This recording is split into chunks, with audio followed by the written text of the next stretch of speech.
At this time of remembrance, we all like to think of the people that were lost during the wars. And this morning, I'd like to talk about the horses that were lost during the wars. Now, one of the most important things we do is read books. They are full of knowledge and interest, whether fact or fiction. Reading also helps us with spellings, grammar, and an understanding of the written word. It brings a story to life. We can sometimes almost feel we are there. And one of the most enjoyable things we can do is read a book written by one of our favourite authors. Now, one of my favourite authors, and what I consider is one of the most dynamic writers, is Michael Morpurgo. And one of the most moving and powerful books he has written is the one called simply Warhorse. And here it is.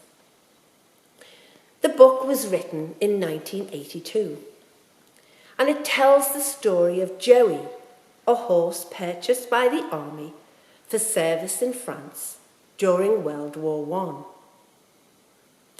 And also about young Albert, his previous owner, who follows him to the battlefield in order to bring his beloved horse back home. And I'm going to read a few pages from this wonderful book.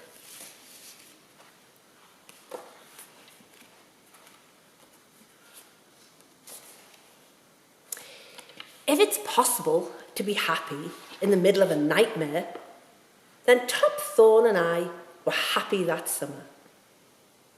Every day we had to make the same hazardous journey up to the front line, which in spite of almost continuous offensive and counter-offences, moved only a matter of a few hundred yards either way. Hauling our ambulance cart of dying and wounded back from the trenches, we became a familiar sight along the track. More than once, we were cheered by marching soldiers as they passed us. Once, after we had plodded on, too tired to be fearful, through a devastating barrage that straddled the road in front of us and behind us, one of the soldiers, with his tunic covered in blood and mud, came and stood by my head and threw his good arm around my neck and kissed me. "Thank you, my friend," he said. "I never thought they would get us out of the hellhole. I found this yesterday and thought about keeping it for myself, but I know where it belongs." And he reached up and hung a mudded ribbon round my neck. There was an iron cross dangling on the end of it. "You'll have to share it with your friend," he said. "You tell me you're both English. I bet you are the first English in this war to win an iron cross." And the last, I shouldn't wonder. The waiting wounded outside the hospital tent clapped and cheered us, bringing doctors, nurses and patients running out of the tent to see what there could be to clap about in the midst of all this horror. They hung our iron cross on a nail outside our stable door, and on the rare, quiet days when the shelling stopped and we were not needed to make the journey up to the front. A few of the walking wounded would wander down from the hospital to the farmyard to visit us. I was very puzzled by this adulation, but secretly loved it, thrusting my head over the high stable door whenever I heard them coming into the yard. Side by side, Topthorne and I would stand at the door to receive our unlimited ration of compliments and adoration. And of course, this was sometimes accompanied by a welcome gift of perhaps a lump of sugar or an apple.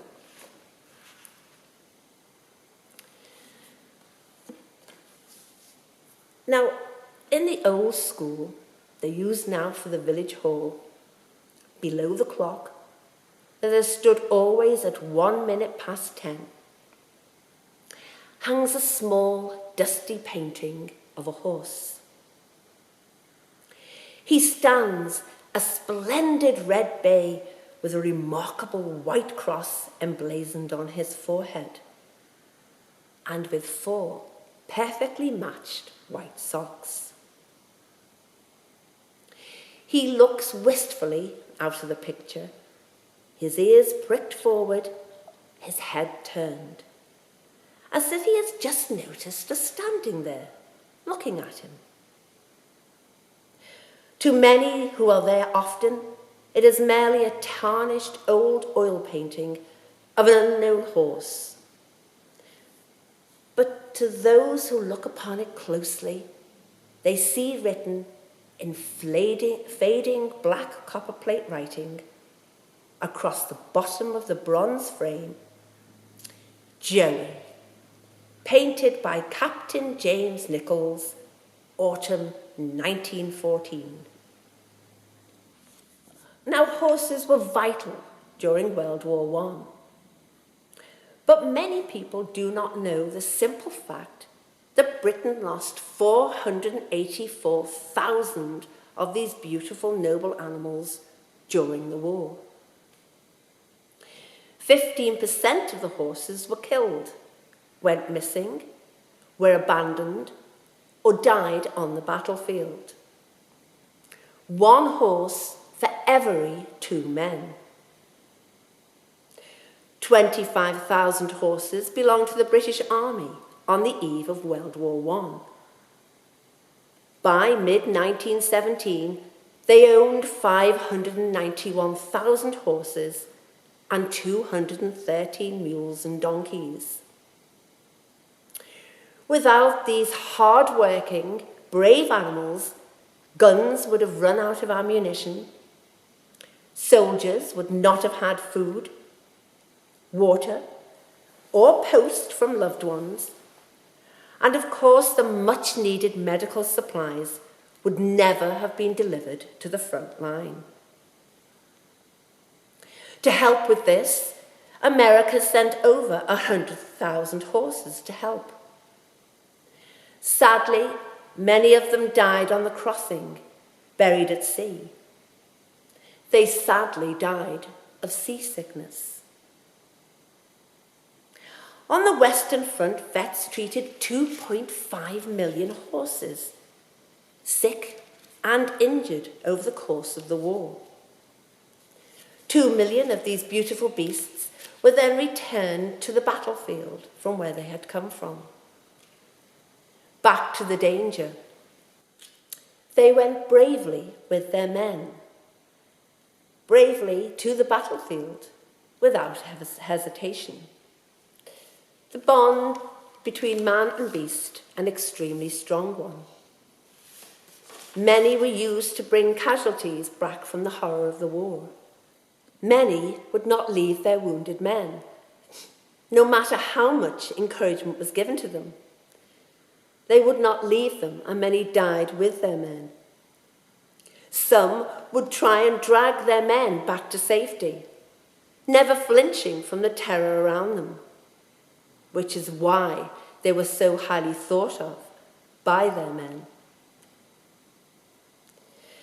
Many of the horses died with the men they carried into battle, And this was so moving that a World War I poet, Henry Chappell, wrote this famous poem. A Soldier's Kiss. Only a dying horse he swiftly kneels, lifts the limp head and hears the shivering sigh, kisses his friend, while down his cheek there steals sweet pity's tear. Goodbye, old man, goodbye.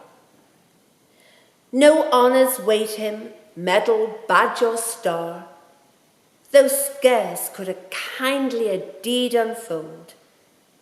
He bears within his breast more precious far, beyond the gift of kings, a heart of gold. A very moving poem indeed, and a great testimony to such noble animals who across the centuries have accompanied men to war. Not only the book, but there has been films made of the warhorse story. And a friend of mine, a few years ago, went to a very moving theatre production of Warhorse. And here is a picture of this beautiful animal that was made for the theatre. And as you can see, and my friend indeed said, that watching it on stage with these fantastic puppets was far more moving than the actual film of Warhorse. So as you can see, many people commemorate what horses, donkeys and mules did during the war. And one of the places is a charity called the Brook Action for Working Horses and Donkeys. To mark the 100th anniversary of the end of World War I, the charity Brook Action for Working Horses and Donkeys produced a mosaic. And this honoured the millions of horses, donkeys and mules who suffered and died during World War I. And the mosaic that was created depicts horses transporting munitions on the Western Front. So on this time of remembrance, we should think not only of just the brave men and women who lost their lives, but we should also remember the many animals that went through the war too, just like the beautiful horses of Warhorse.